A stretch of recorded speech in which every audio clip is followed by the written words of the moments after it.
प्रभु श्री अरविंद श्रीमा श्री अरविंद को भल पाउथिबा मोर आत्मीय अपा भाई मानू अंतरु शुभेच्छा अभिनंदन और नमस्कार। श्री अरविंदर महान ग्रंथ दिव्य जीवन ग्रंथर अध्ययन एवं प्रभु प्रज्ञा यात्रा आम सब सामिल होइछु। एटा बड़ भाग्यर कथा। आम ग्रहण करनबा ए मां करुणा। आम बर्तमान गोटे नुआ चैप्टर केते बाट पर्यंत बोधे पैराग्राफ 11 कि 12 पर्यंत आलोचना हो सारी। मु केवल से प्रथम रु आरंभ करुच्ची अल्प टिके आपण मन पकई देव। आम बर्तमान जो अध्याय की आलोचना करवा सेटा हूँ एकादश अध्याय। एकादश अध्याय अच्छी दुईटा पार्ट।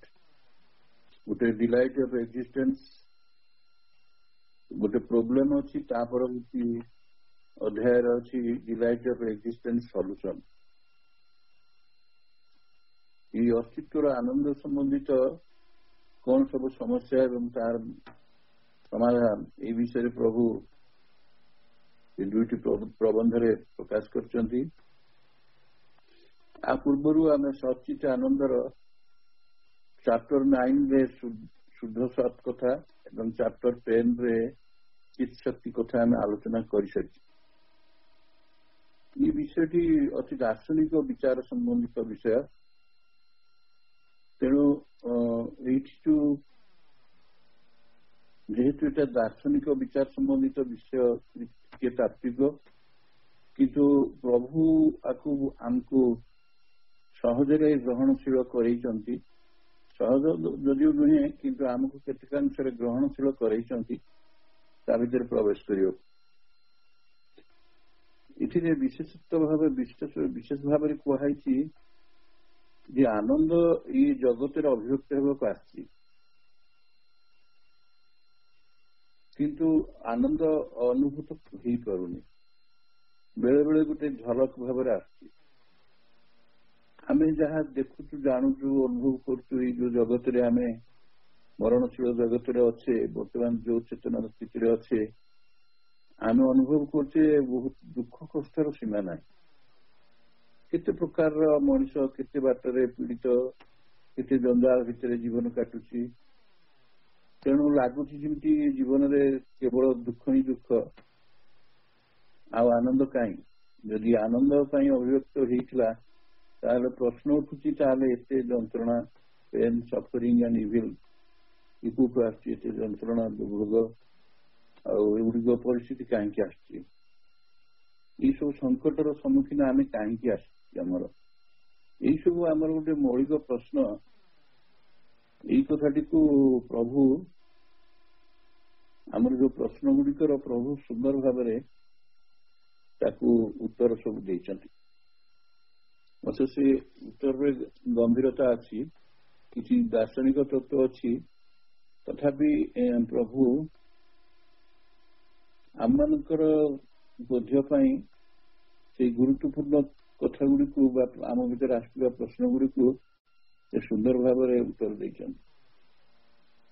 आम जमी सबू अध्याय गुड़ाक आरंभ उपनिषद गोटे गोटे सूत्र दि जाए सेमती गोटे तैत्रीय उपनिषद गोटे सूत्र दिखाई जोटा कि आम जो चैप्टर डिस्कसन करवा सहित तार संबंध अच्छी रिलेशन अच्छी।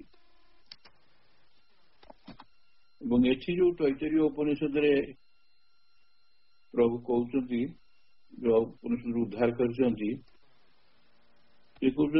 For who could live your breath if there was not the delight of existence as the ether in which we dwell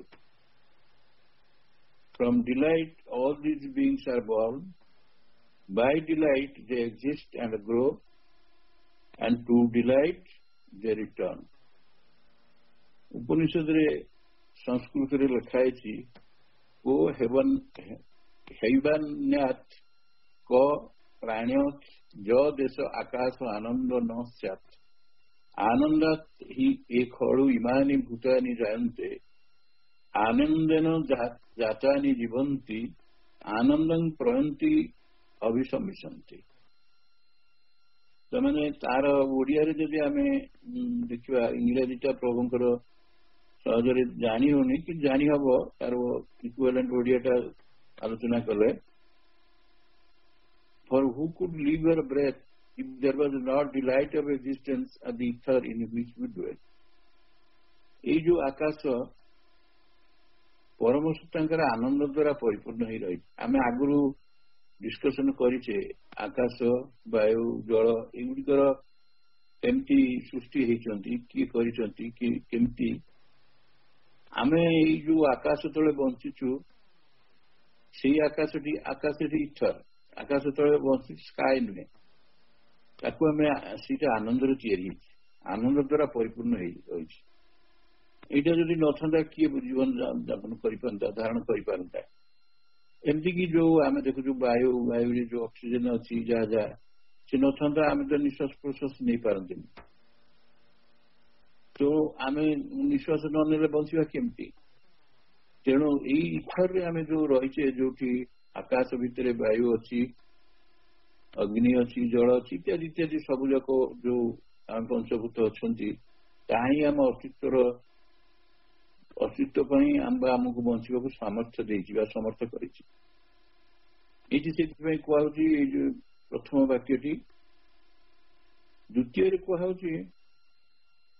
जो आनंद कथाटा जो आम आलोचना को नहीं कौटू आसला किमती सत्ता मान सहित तार कौन संपर्क आमर जीवन बंचवा अस्तित्व सहित कौन संपर्क आम मानकर विकास आम बढ़ुचे जो ता भीतर कि संपर्क पुणी आम फेरी जाऊे यही सब कथार कहूँ from delight all these beings are birth अर्थात ये आनंदर ही समस्त भूत सकल जात होती समस्त विश्व ब्रह्मांड भी जात माने अणु परमाणु ठू आरंभ करी ग्रह नक्षत्र पर्यंत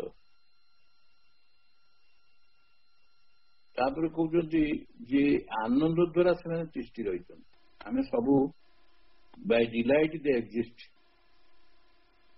आउ कौन ना शेष से आनंद भीतर को ही फेरी जाऊँ किंतु आम तो देखु आम तो कहीं अनुभव कर से कथा आम मन में आचुराली प्रश्न आसो जदि यही कथा सृष्टि आसी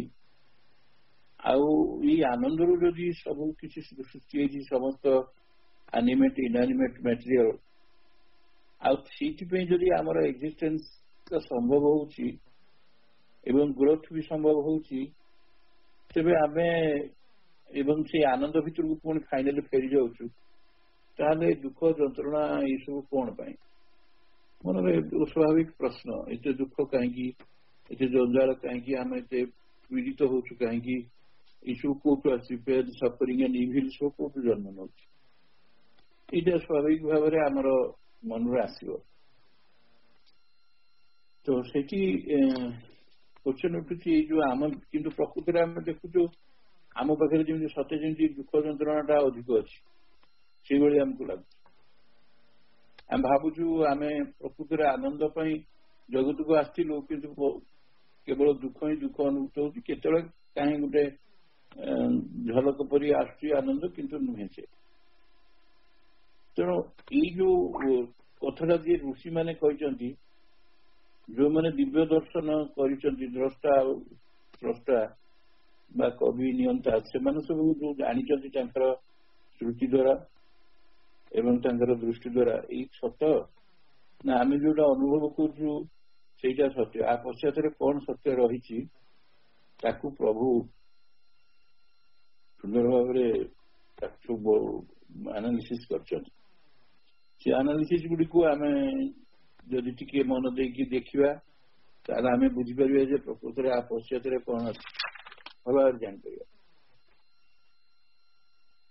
जे आम बोधे अनेक जानी गोटे सैमुअल बेकेट बहुत प्रसिद्ध जड़े ड्रामाटिस्ट गोटे सबुठ क्षुद्र नाटक अच्छी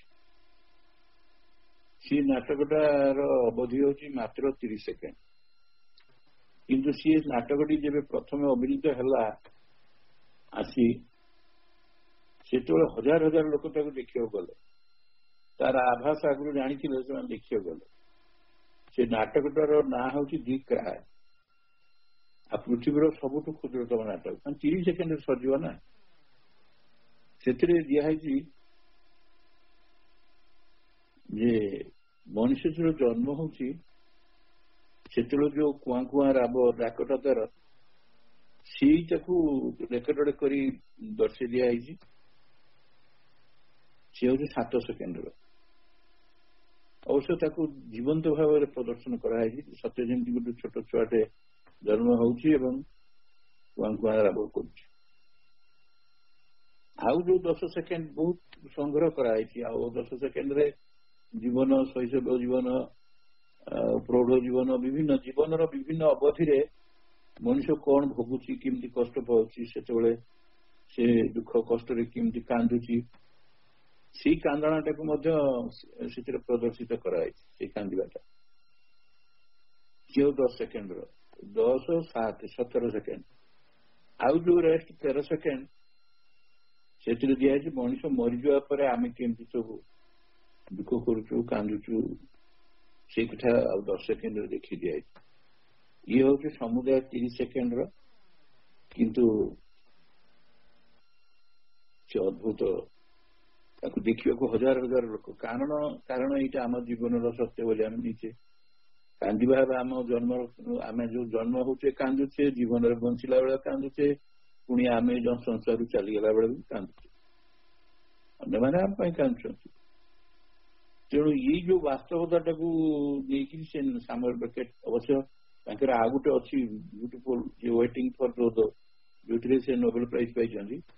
ମୋର କହିବା କଥା ଯେ ଏଇ ତ ଗୋଟେ ଯୋଉ ଜୀବନରେ ବଞ୍ଚୁଛେ ଆମେ ଭାବୁଛେ ଆମ ଜୀବନଟା ସୁଖ ଦୁଃଖ ଭିତରେ ଦୁଃଖର ଭାଗ ଅଧିକ, ଏଇଟା ଗୋଟେ ନାଟକ ଭଳି। ଯୋଉ ଡିଲାଇଟରୁ ଆମେ ଯୋଉ ଜନ୍ମ ହେଇଥିଲେ, ଆନନ୍ଦରୁ ଜନ୍ମ ହେଇଥିଲେ, ଆନନ୍ଦ ଦ୍ୱାରା ଆମେ ରହିଛେ, ପୁଣି ଆନନ୍ଦ ଦ୍ୱାରା ବଢୁଛେ, ପୁଣି ଆନନ୍ଦରେ ଆମର ଜୀବନ ସେଇ ଆନନ୍ଦକୁ ଫେରୁଛି, କାହିଁ ସେ କଥା ତ ଆମେ ଜାଣିପାରୁନେ। ସେଇଆକୁ ପ୍ରଭୁ ବୁଝୁଛନ୍ତି ଯେ କଣ ପାଇଁ ଏକଥା ହେଲା, କାହିଁକି ସୃଷ୍ଟିକର୍ତ୍ତା ଏକଥା କଲେ। ବହୁତ ସମୟରେ ବହୁତ ପ୍ରଶ୍ନ ଆମର ଆସୁଛି, ଅନେକ ଆମେ ଯେତେବେଳେ ଆଲୋଚନା କରୁଛେ ପାଠଚକ୍ରରେ, ସେଇ ମୌଳିକ ପ୍ରଶ୍ନ ଗୁଡାକ ଆସେ।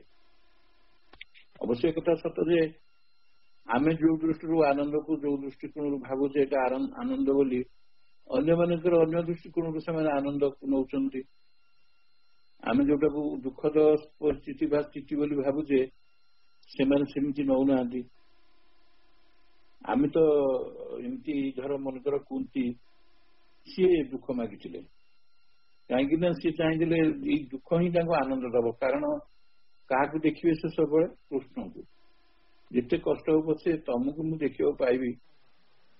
ତାମାନେ କଣ, ତା ପଶ୍ଚାତରେ କଣ ଥିଲା? ତାଙ୍କ ପାଖରେ ସେ ଦୁଃଖଟା ଆନନ୍ଦ, ସେ ଗୋଟେ ପ୍ରକାର ଆନନ୍ଦ ପାଉଥିଲେ। ଏମିତି ଆମେ ଯୋଉ ଗୁଣ୍ଡିଚା ଯାତ୍ରାରେ ଯୋଉ ଆମର ଅଛି କିମ୍ବଦନ୍ତୀ, ମା ଗୁଣ୍ଡିଚା ପ୍ରାର୍ଥନା କରିଥିଲେ ଯେ ବର୍ଷରେ ଥରେ ଆସିବ ମୋ ଘରକୁ, ପିଠାପଣା ଖାଇକିରି ଯିବ। ସେଥିରୁ ଗୋଟେ ଆନନ୍ଦ। ବୀରମାନେ ଯୋଉମାନେ ସବୁ ଯୋଦ୍ଧା, ଯୋଉମାନେ ସେମାନେ ଯୋଦ୍ଧା ଦେଶକୁ ରକ୍ଷା କରୁଛନ୍ତି, ଯୁଦ୍ଧ କରୁଛନ୍ତି, ସେମାନଙ୍କର ମୃତ୍ୟୁ ହେଇଗଲେ ବି ସେ ଆନନ୍ଦ ପାଇବେ। ଜୟପ୍ରାପ୍ତ ହେଲେ ଆନନ୍ଦ ପାଇବେ, ମୃତ୍ୟୁ ହେଇଗଲେ ବି, ବୀରଗତି ହେଇଗଲେ ବି ଆନନ୍ଦ ପାଇବେ। ଆଉ ଗୋଟେ ପ୍ରକାର ଅଛନ୍ତି ସାରିଷ୍ଟିକ, ସେ ଅନ୍ୟମାନଙ୍କୁ ଯନ୍ତ୍ରଣା ଦେଇକି ଆନନ୍ଦ ପାଉଛନ୍ତି। ଅବଶ୍ୟ ଆନନ୍ଦର ଅସଲ ଡେଫିନେସନ ସଂଜ୍ଞା ତାଙ୍କୁ ଜଣା ନାହିଁ, ଯଥାର୍ଥ ଆନନ୍ଦଟା କଣ।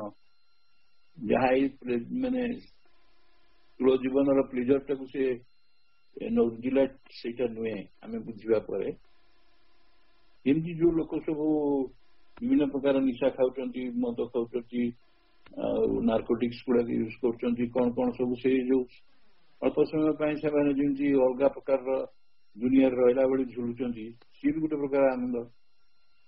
ଏଇ ସବୁ ଭିନ୍ନ ଭିନ୍ନ ପ୍ରକାର। ଇଭେନ ଆମେ ବି ଦେଖିବା ଏଇ ସୃଷ୍ଟିରେ ଗୋଟେ ବୈଚିତ୍ର୍ୟ ଅଛି, କି ସୁନ୍ଦର ବୈଚିତ୍ର୍ୟ ଅଛି।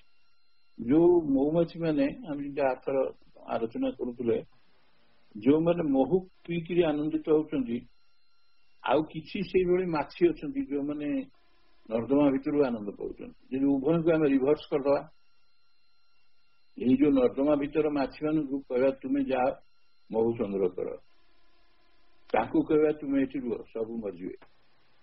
ତେଣୁ ଏସବୁ ମୂଳରେ ସୃଷ୍ଟି ଏମିତି କରାଯାଇଥିବା ମୂଳରେ ଯୋଉ ରହିଛି ହାରମୋନି ରହିଛି, ସେ ତ ବହୁତ ବଡ, ବହୁତ ବିସ୍ତାରିତ କଥା। କିନ୍ତୁ ଏଇ ଯୋଉ ମୂଳ ପ୍ରଶ୍ନଟାକୁ ପ୍ରଭୁ କେମିତି ସଲ୍ୟୁସନ କରିଛନ୍ତି ଆମେ ସେଇଟାକୁ ଦେଖିବା। ଆମେ ବି ଏମିତି ଶ୍ରୀ ଅରବିନ୍ଦଙ୍କର ଅଛି ଯୋଉ ବିଶେଷ କରି ସେ ଥଟ୍ସ ଆଣ୍ଡ ଆପୋରିଜିମରେ ଲେଖିଛନ୍ତି, ସେ ଭଗବାନଙ୍କୁ କହୁଛନ୍ତି ଆପଣ ମତେ ଭଲ ପାଉନାହାନ୍ତି, କାରଣ ମତେ କିଛି ଦଣ୍ଡ ଦଉନାହାନ୍ତି। ମାନେ କୋଉ ଦୃଷ୍ଟିରୁ ଆମେ କଣ ଭଗବାନଙ୍କୁ ମାଗିପାରିବା? ଆମେ ଭଗବାନଙ୍କୁ କଣ ମାଗୁଛୁ? ଆମକୁ କୋଠାବାଟି, ଘର ବାଡି ସବୁ ଦିଅ, ଯାହା ଯାହା ଆମର ସବୁ ଯାହା ଦ୍ଵାରା ଆମେ ଏଇ ସାଧାରଣ ଭୌତିକ ଜୀବନରେ ଆମେ ରହିପାରିବା ବହୁତ ସୁଖରେ, ଆନନ୍ଦରେ। ଇଏ ଗୋଟେ ଅଲଗା ପ୍ରକାର ଆନନ୍ଦ ଆମେ ମାଗୁଛୁ। କିନ୍ତୁ ପ୍ରଭୁଙ୍କର ଦୃଷ୍ଟିକୋଣ ଅଲଗା। ସିଏ କହୁଛନ୍ତି ପ୍ରଭୁ ଯଦି ମତେ ଭଲ ପାଉଛନ୍ତି ଥାନ୍ତେ ତାହେଲେ ତ ମତେ ଷ୍ଟ୍ରାଇକ୍ କରନ୍ତେ, ମତେ କିଛି ତ କଷ୍ଟ ଦଉନାହାନ୍ତି। ତେଣୁ ଭିନ୍ନ ଭିନ୍ନ ସ୍ଥିତିରେ ଭିନ୍ନ ଭିନ୍ନ ପ୍ରକାରର ଆନନ୍ଦ ଅଛି, କିନ୍ତୁ ଅସଲ ଆନନ୍ଦ ଅଛି, କିନ୍ତୁ ଆମେ ସେ ଆନନ୍ଦକୁ ବୁଝିନୁ ଏପର୍ଯ୍ୟନ୍ତ। ତ ପ୍ରଭୁ ଏଇଠି ବୁଝଉଛନ୍ତି, ଏଇଥିରେ କହୁଛନ୍ତି ଯେ ଏ ସମସ୍ତ ଜଗତ କେମିତି ସେ ଆନନ୍ଦରୁ ସୃଷ୍ଟି ହେଇଛନ୍ତି, କେବଳ ସେ ଆନନ୍ଦ ପାଇଁ ସେମାନଙ୍କର ଏକ୍ଜିଷ୍ଟେନ୍ସ ଅଛି ଏବଂ ସେଇ ଆନନ୍ଦ ପାଇଁ ସେମାନେ ଗ୍ରୋ କରୁଛନ୍ତି। ଅଲ୍ଟିମେଟଲି ତାଙ୍କର ଏମ୍ ହଉଛି ଯୋଉ ଆନନ୍ଦରୁ ସୃଷ୍ଟି ହେଇଛନ୍ତି ସେଠିକି ଫେରିଯିବା। ଆମର ପ୍ରଶ୍ନ ହଉଛି ଯଦି ଏକଥା ଆମକୁ ସେଇ କରିଛନ୍ତି ସୃଷ୍ଟି, ଏକଥା କାହିଁକି ସେ କରୁଥିଲେ? ଏବେ ବି ଆମର ଗୋଟେ ପାଠଚକ୍ରରେ ଏଇ ପ୍ରଶ୍ନର ଉତ୍ତରକୁ ଆଲୋଚନା କରିବା ମୋ ଦିଆହେଇଛି, ମୁଁ କିନ୍ତୁ ପ୍ରସ୍ତୁତ ହେଇପାରୁନି ଖରାବେଳେ। ପ୍ରକୃତରେ ଏଇଟା କାହିଁକି ଦେଲେ, ସେ ଏତେ କଥା କାହିଁକି କଲେ? ଏଇଟା ଯଦି ତାଙ୍କୁ ତାଙ୍କରି ଗୋଟେ ପ୍ଲେ ବୋଲି ନିଆଯିବ, ସିଏ ପ୍ଲେଟା ତ ଆମ ପାଇଁ କାଳ ହେଇଯାଉଛି ନା, ତାଙ୍କ ଖେଳଟା। ସିଏ କାହିଁକି ଏକଥା କରିଲେ? ଆମକୁ ଦୁଃଖ କଷ୍ଟ ଭିତରେ ଯନ୍ତ୍ରଣା ଦେଇକି ନେବେ, ପୁଣି ନେଇକି ସେ ଆନନ୍ଦରେ ସେଇଠିକି ଯିବେ। ତାଙ୍କର ସେଟା ଖେଳ ହେଲେ ତ ଆମ ପାଇଁ ଖେଳ ନୁହେଁ ନା। ଏମିତି ପ୍ରଶ୍ନ ସବୁ ଆସୁଛି। ଏମିତି ଜଗତ କାହିଁକି ସେ ସୃଷ୍ଟି କଲେ? ମାଙ୍କୁ ବି ପ୍ରଶ୍ନ ହେଇଛି ବହୁତ, ଆରି ଉପରେ ପ୍ରଶ୍ନ ହେଇଛି। ତ ଏଇଠି ବି ମଧ୍ୟ ଲାଇଫ୍ ଡିଭାଇନରେ ସେଇ ପ୍ରଶ୍ନ ଉଠୁଛି। ଏଇ ଚାପ୍ଟରରେ ଆମେ ଯୋଉ ଡିସ୍କସନ କରୁଛେ ନର୍ମାଲି ଏଟା ଆସୁଛି। ତାହେଲେ ଆମେ ଦେଖିବା ମୂଳକୁ ଡିସ୍କସନ କରିବା। ଆମେ ତ 2ଟା ଚାପ୍ଟର ଅଲରେଡି କରିସାରିଲେଣି ସଚିତି ଆନନ୍ଦର। ଗୋଟେ ହଉଛି ଶୁଦ୍ଧ ସତ୍, ଆଉ ଗୋଟେ ହଉଛି ଚିତ୍ ଶକ୍ତି। ଆଉ ତାର ପ୍ରକୃତରେ ସେଣ୍ଟ୍ରାଲ ଆଇଡିଆକୁ ଆମେ କିଛି କିଛି ବୁଝିଛେ, ଜାଣିଛେ। ଏଇଠି ଯୋଉ ପ୍ରଭୁ କେମିତି ପୁଣି ଏଇ ଦୁଇଟି ଯୋଉ ଦେଇଛନ୍ତି ଆମକୁ ପ୍ରବନ୍ଧ, ଏ ପ୍ରବନ୍ଧରେ ପ୍ରଭୁ କଣ କହୁଛନ୍ତି ଆମେ ଧୀରେ ଧୀରେ ତାକୁ ଟିକେ ପଢିବା, ଆମେ ତାକୁ ଗମ୍ଭୀରତାର ସହିତ ଏବଂ ଆମ ନିଜ ଭିତରକୁ ନବା ଏବଂ ନେଇ କିଛି ଚିନ୍ତନ କରିବା, ତା ଉପରେ ମନନ କରିବା। ତାହେଲେ ଯାଇକି ଆମେ ତା ଭିତରେ କୋରିଲେଟ କରିପାରିବା ଯେ କଣ କୋଉ କଥା ପ୍ରଭୁ କହୁଛନ୍ତି। ଏଠି ପ୍ରଥମରୁ ପ୍ରଭୁ କହୁଛନ୍ତି,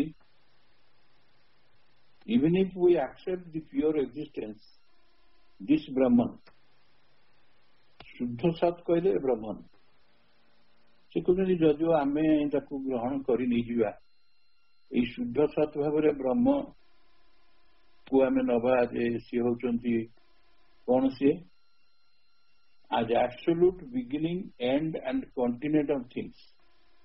ଏଇ ବିଶ୍ୱ ବ୍ରହ୍ମାଣ୍ଡରେ ଯେତେ ସବୁ ବସ୍ତୁ ଅଛି, ଯାହା ସବୁ ପ୍ରକାଶିତ ହେଇଛନ୍ତି, ଆମେ ଯଦି ତାଙ୍କୁ ନବା ଗୋଟେ ଶୁଦ୍ଧ ସତ୍ ଭାବରେ, ବ୍ରହ୍ମକୁ ଶୁଦ୍ଧ ସତ୍ ଭାବରେ, ଏଇ ସତ୍ଟା ହଉଛି କଣ ପ୍ରକୃତରେ ନା absolute beginning, end and continuity of things.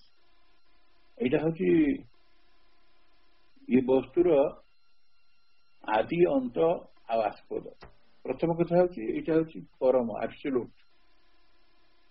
ଆମେ ଏଇଟାକୁ ଯଦି ଗ୍ରହଣ କରିନେବା, ବିଶ୍ୱର ଏ ହଉଛି ପରମ। କିଏ? ବ୍ରହ୍ମ। ବ୍ରହ୍ମ ହିଁ ସତ୍। ଆକୁ ଯଦି ବିଶ୍ୱର ପରମ, ଆଦି, ଅନ୍ତ, ଆରମ୍ଭ, ଶେଷ ଆଣ୍ଡ କଣ୍ଟିନେଣ୍ଟ, କଣ୍ଟିନେଣ୍ଟ କଥା, କଣ୍ଟେଣ୍ଟ କଥା ଆଗରୁ ଆମେ ଆଲୋଚନା କରୁଛେ, ଖାଲି ମନେ ପକେଇ ଦଉଛି, ଦେହ ଦେହି କଥା। କଣ୍ଟିନେଣ୍ଟ ଅଫ ଥିଙ୍ଗସ କହିଲେ ଏଇଟା ମଧ୍ୟ ଆଦିରୁ ଯୋଉ ସୃଷ୍ଟି ହେଲା, ଶେଷରେ ଅନ୍ତ ହବ, ବା ଆମେ ଅନ୍ୟ ଅର୍ଥରେ କହିବାକୁ ଗଲେ ଯୋଗ ଭାଷାରେ इनकनसीएंट बा सबकनसीएंट नियंतु सबकनसीएंट आ सुपर कनसीएंट भितर यही लाइफ डिवाइन हम डिस्कशन करछे ताकू जदि इनकनसीएंट बा सबकनसीएंट को आमे नबा आदि भाबरे अंत जदि सुपर कनसीएंट हुए तो मध्यवर्ती स्थितिटा होची कोन एला मध्य होची कॉन्टिनेंट तो एही प्रभु कहउचंदी ताले सी जदि होचंदी परम सी ही एब्सोल्यूट कारण ब्रह्मंक व्यतीत आउ एब्सोल्यूट काहाको हम कहि परिबेनी जी एब्सोल्यूट माने कोन तारा अद्वय से तांकर सेकंड डेफिनेशन नाही he himself is defined by himself he himself is defined by himself ताहाको ही परम कहि परिबा एवं सी होचंदी आदि सी अंत सी भी मध्य हम ताको आगे ग्रहण करनबा जहा किछि सृष्टिर आरंभ होईछि जहा किछि मध्य भागरे अछि एवं शेषरे जहा जोट किछि जीव जो सब किछि को आमे ग्रहण करनबा से ही ब्रह्म एई एवं ब्रह्म भितरे से कोन काहे से कहउचंदी ताको कोन पय कहउचंदी कोन अछि से ब्रह्म भितरे ना वर्तमान प्रश्न उठियो से ब्रह्म भितरे कोन अछि तापर से प्रभु कहउचंदी आमे प्रश्न करिया प्रभु जानिछे से कहउचंदी and in Brahman an inherent self consciousness inseparable from its being I mean गोटे गोटे शब्द को स्ट्रेस दवा कहीं ना शब्दर गोटे गोटे शब्द भितर सब कथा ही रही जाउछ आमे ताको सुपरफिशियली ऊपर ठरिए की पढ़ी गले कथाटा धरि हबन प्रश्न उठिला जे ब्रह्म भितर कोन अछि प्रभु कहउचंदी इन Brahman an inherent self consciousness inherent स्वतःस्फूर्त भाବରେ तार सेल्फ कन्सियसनेस माने आत्म चेतना एवं सेटा इनसेपरेबल अभिन्न से फ्रॉम इट्स बीइंग सत्ता ठारू से सत्ता अंतर्निहित जो आत्म चेतना रही ब्रह्म भितरे ये प्रकृत रे कौन है ना से कहउचंदी से इनसेपरेबल ए जो सेल्फ कन्सियसनेस इनसेपरेबल सत्ता ठारू से अलगा नुहे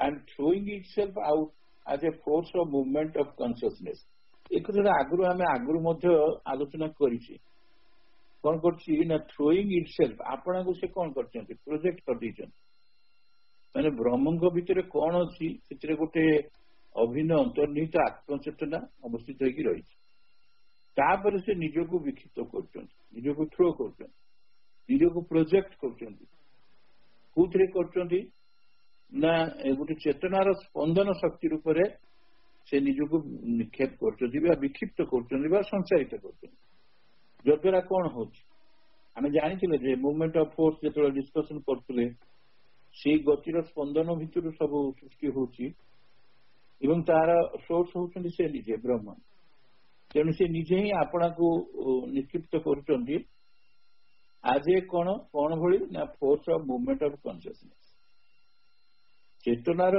गतिस्पंदन जो शक्ति रूप चेतनार गतिस्पंदन शक्ति रूप से निजको थ्रो को निक्षेप कर जोटा कि हूँ कौन प्रकृत पुणी से कौन which is creative forces forms and words we have yet ए पर्यंत आम जीवा सी जो force of movement of consciousness जोटा से प्रोजेक्ट कले निक्षेप कले सीटा तो तांकर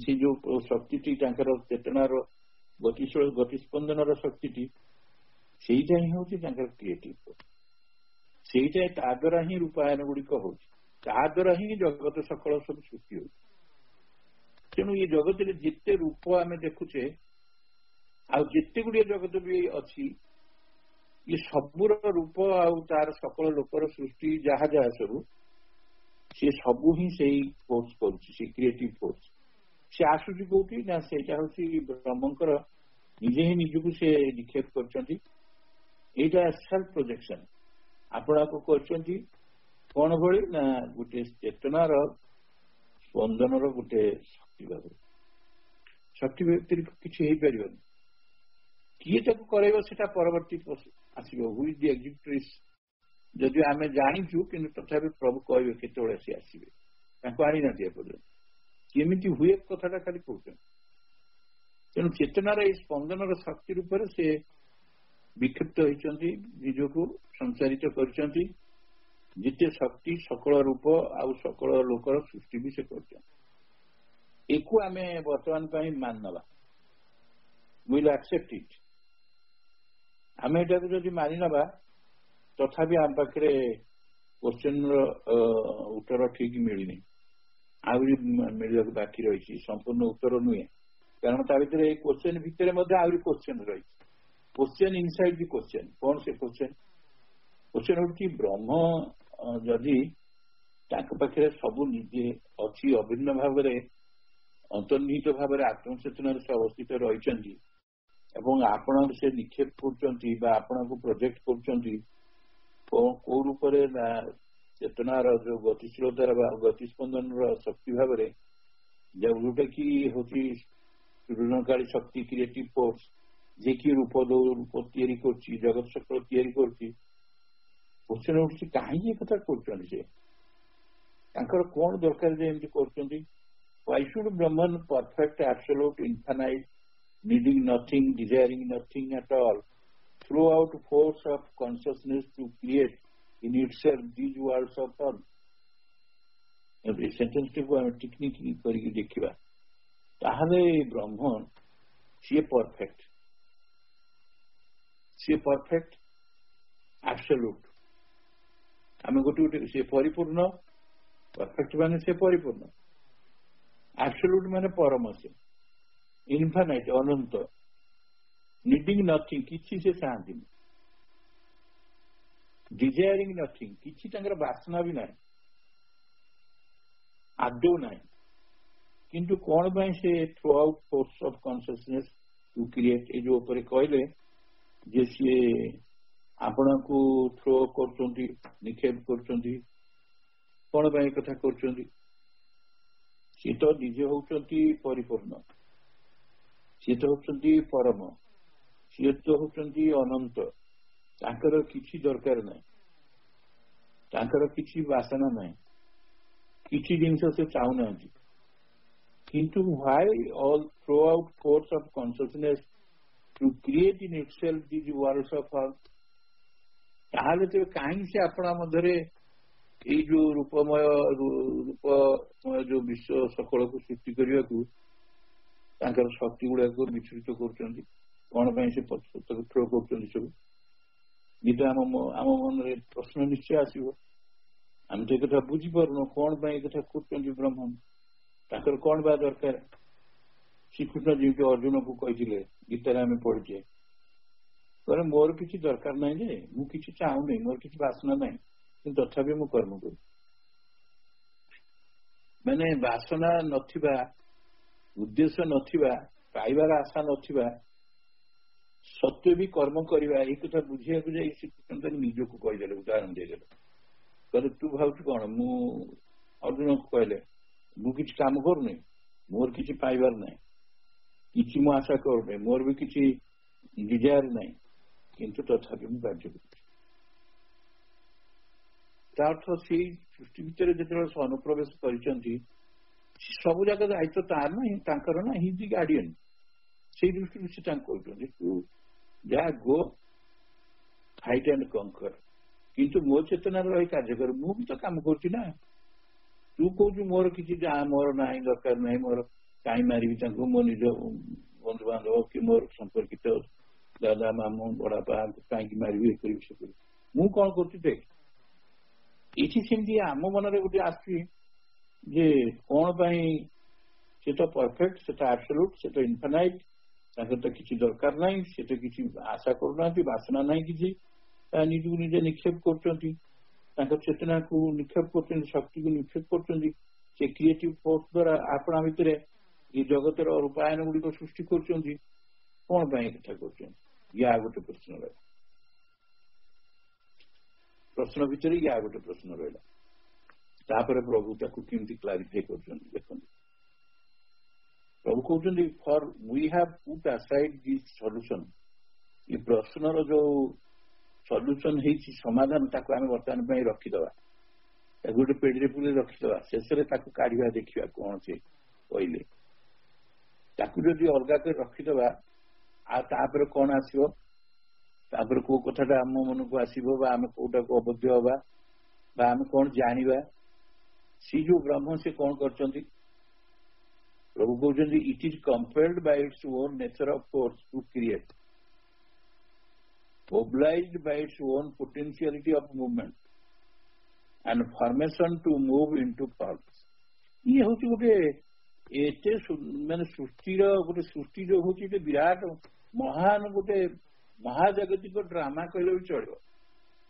ଯିଏ ବିଶ୍ୱନିୟନ୍ତା ଯିଏ ବ୍ରହ୍ମ, ଏଠି ପ୍ରଭୁ କହୁଛନ୍ତି ସିଏ କଣ କହୁଛି କି ତାଙ୍କୁ କମ୍ପେଲ କରାଯାଇଛି ପରା। It is compelled by its own nature of form to create. ତାଙ୍କର ସ୍ୱରୂପ ଶକ୍ତି ତାଙ୍କୁ ସୃଷ୍ଟି କରିବାରେ ବାଧ୍ୟ କରୁଛି, ଯେହେତୁ ତାଙ୍କ ପାଖରେ ସେଟା ମାନେ ପୁରାପୁରି କଞ୍ଜର୍ଭ ହେଇକି ରହିଛି। ତେଣୁ ସେ ଆପଣାର ଯୋଉ ସ୍ୱରୂପ ଶକ୍ତି ଓନ୍ ନେଚର ଅଫ ଫୋର୍ସ ସିଏ ତାଙ୍କୁ ବାଧ୍ୟ କରୁଛି ଟୁ କ୍ରିଏଟ, ସୃଷ୍ଟି କରିବାକୁ ପ୍ରଥମେ 1 ନମ୍ବର ବାଧ୍ୟ କରୁଛି। 2 number obliged by its own potentiality of movement and formation to move into form।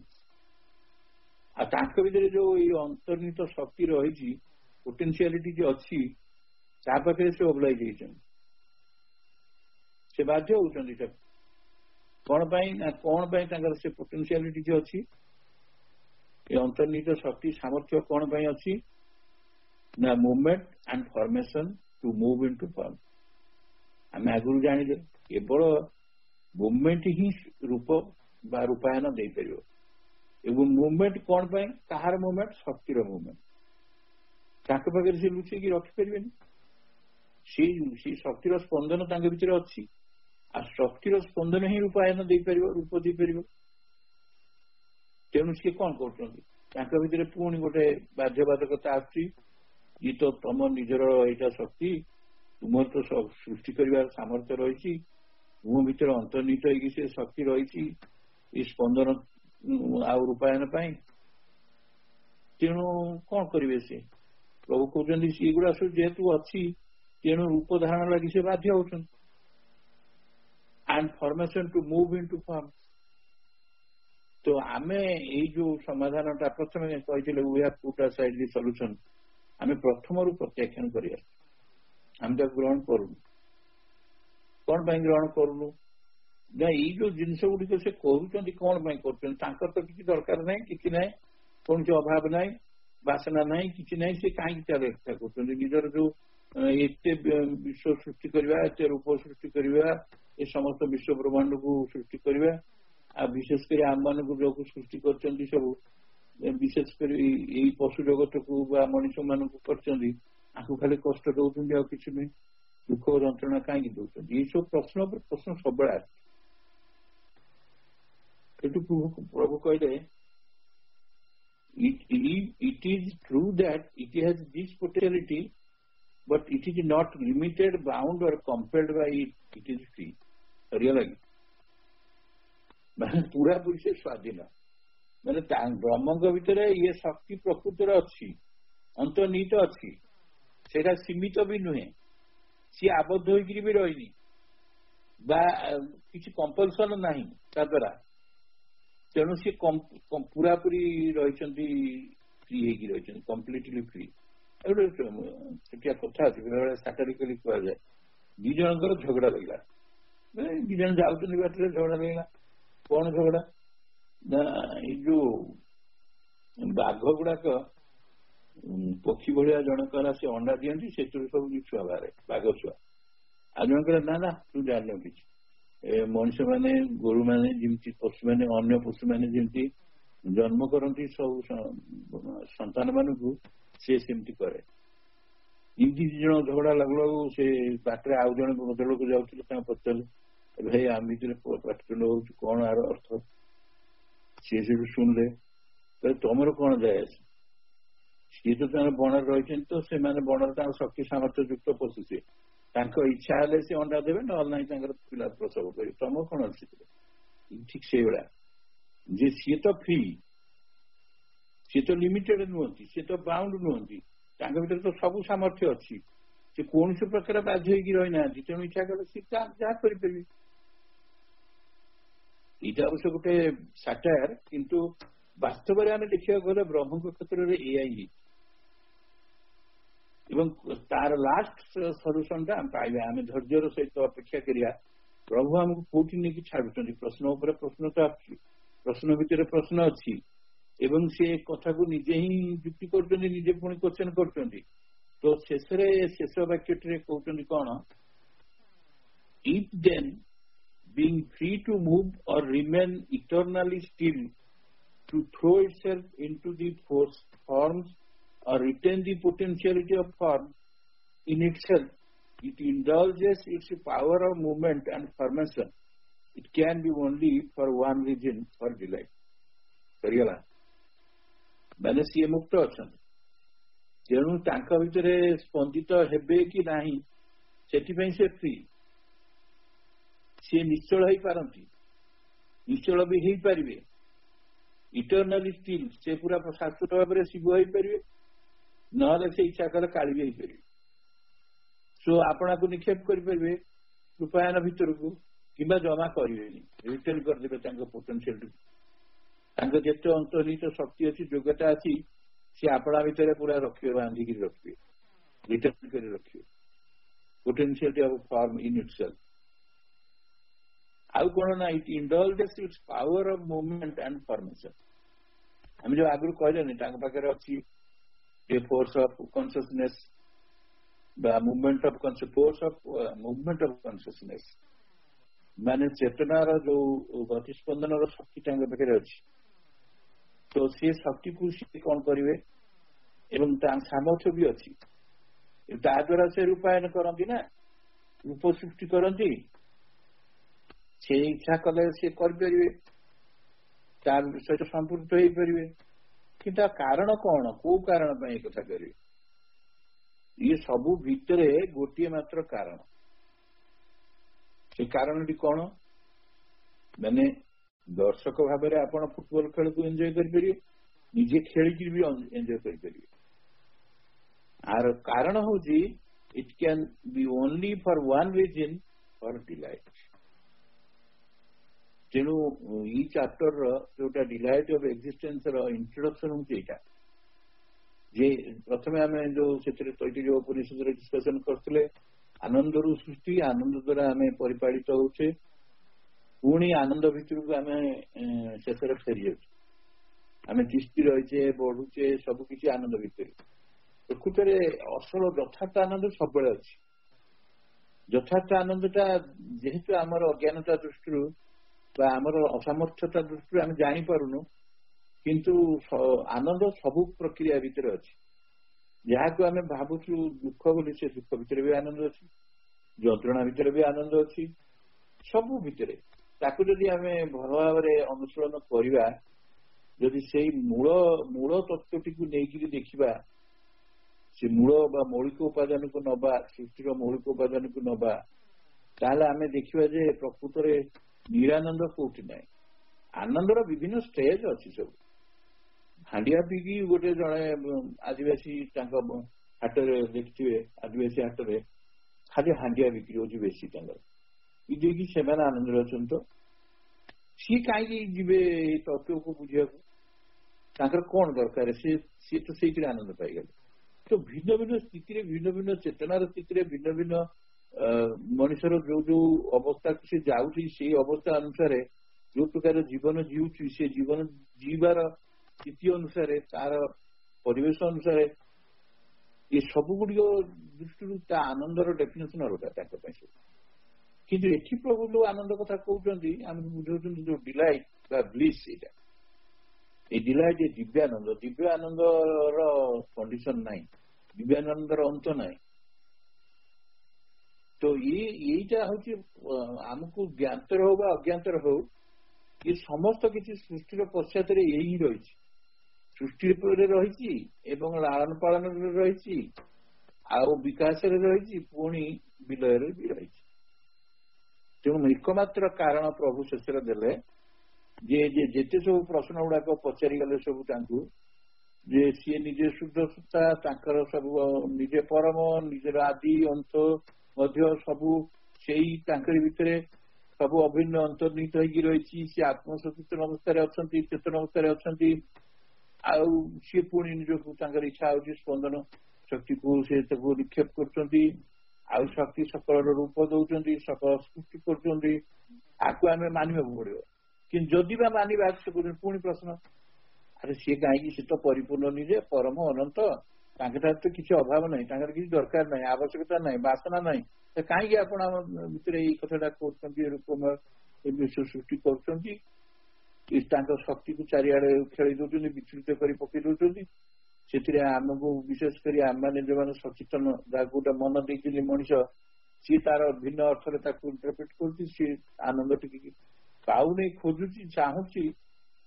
ସେ ତାର ମୌଳିକ କଥା ମାନେ ମନପୁତ୍ରର ଅଭିପ୍ସା ଭିତରେ ସେଇଆ ହିଁ ରହିଛି, ସେ ବ୍ଲିସ୍ ଟିକେ ରହିଛି। କିନ୍ତୁ ସିଏ କେତେବେଳେ କେତେବେଳେ ଯଦି କାହାକୁ ଗୋଟେ ଝଲକ ହିସାବରେ ଆସିବ, ନହେଲେ କାହିଁକି କରୁଛନ୍ତି। ଏଇ ସବୁ ପ୍ରଶ୍ନ ଗୁଡିକ ପରେ ପ୍ରଶ୍ନ ପରେ ପ୍ରଶ୍ନ ସବୁ କରିସାରିକି ଶେଷରେ ପ୍ରଭୁ କହୁଛନ୍ତି ତା ଗୋଟିଏ ମାତ୍ର reason, eat can be only for one reason, that is for delight. ସେ ରିଜିନ୍ଟି କଣ ନା, ସେ ରିଜିନ୍ଟି ହଉଛି ଆନନ୍ଦ। ଆପଣର ଆନନ୍ଦ ହେଲେ ସେ ଏ କଥା କରୁଛନ୍ତି। ଏଇ ଆନନ୍ଦଟା ଆମେ ଏସେନ୍ସିଆଲି ଡିଭାଇନ୍, ଆମେ ସେ ଆନନ୍ଦର ସ୍ଥିତିକୁ ଯାଇପାରିବା। ସେ ଯିବା ବେଳକୁ କଥା ହଉଛି କଣ କି, ଏଇଟା ଇଏ ହଉଛି ଆମ ପାଇଁ ଗୋଟେ ଯେମିତି ଲାଗୁଛି ଗୋଟେ କି ମାନେ କମ୍ପ୍ଲେକ୍ସ ଗୋଟେ ପ୍ଲେ ଭଳିଆ ଲାଗୁଛି, କିନ୍ତୁ ଏଇଟା ତାଙ୍କର ଗୋଟେ ଲୀଳା।